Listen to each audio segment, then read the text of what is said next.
Amis de la capsule, salut! Je te souhaite la bienvenue dans mon salon. On est rassemblés ici autour de cette table où, il y a quelques jours, j'ai hébergé une dégustation de whisky avec quelques personnes bien heureuses. Et j'ai devant moi 2 verres de whisky.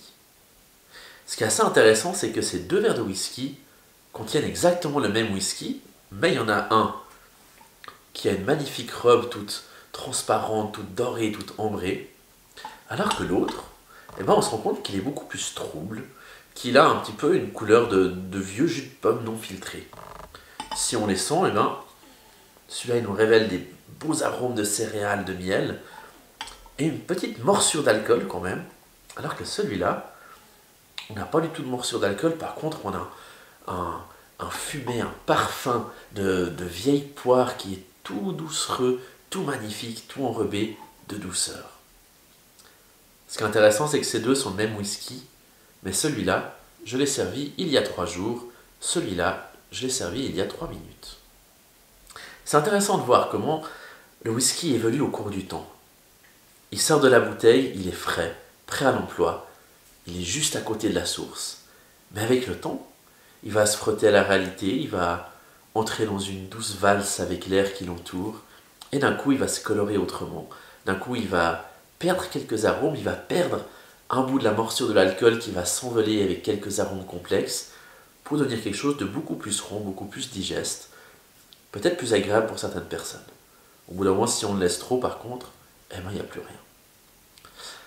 Je crois que c'est un petit peu pareil dans la vie spirituelle ou même dans la vie hautement spirituelle et théologique de la capsule.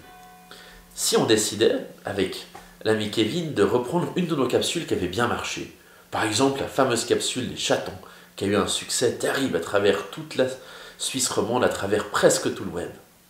Et qu'on se disait, cette capsule a bien marché, on va faire des spin-offs des chatons, on va parler de ce que les chatons sont devenus, de ce qu'ils aiment manger. Les premières semaines, ça pourrait marcher, mais au bout d'un moment, on se dirait, mais c'est quoi le message? C'est quoi le lien? On aurait peut-être eu quelque chose qui était peut-être plus agréable, on aurait peut-être perdu aussi quelque chose qui fait ce petit coup de fouet, cette petite chose qui réveille. Et c'est pareil avec ce qui nous anime dans la vie spirituelle.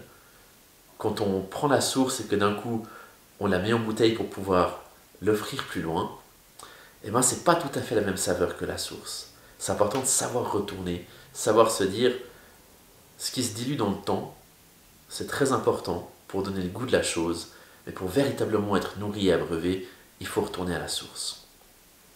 Alors moi je t'invite, ami de la capsule, à réfléchir à ce qui te nourrit, ce qui t'abreuve. Quelle est la source qui te permet de re-remplir tes batteries spirituelles et comment ça évolue à travers le temps et à quel moment tu sais qu'il faut retourner à la source. Merci de commenter, on sera très heureux de te lire, autrement de partager et en tous les cas de se retrouver la semaine prochaine. Salut!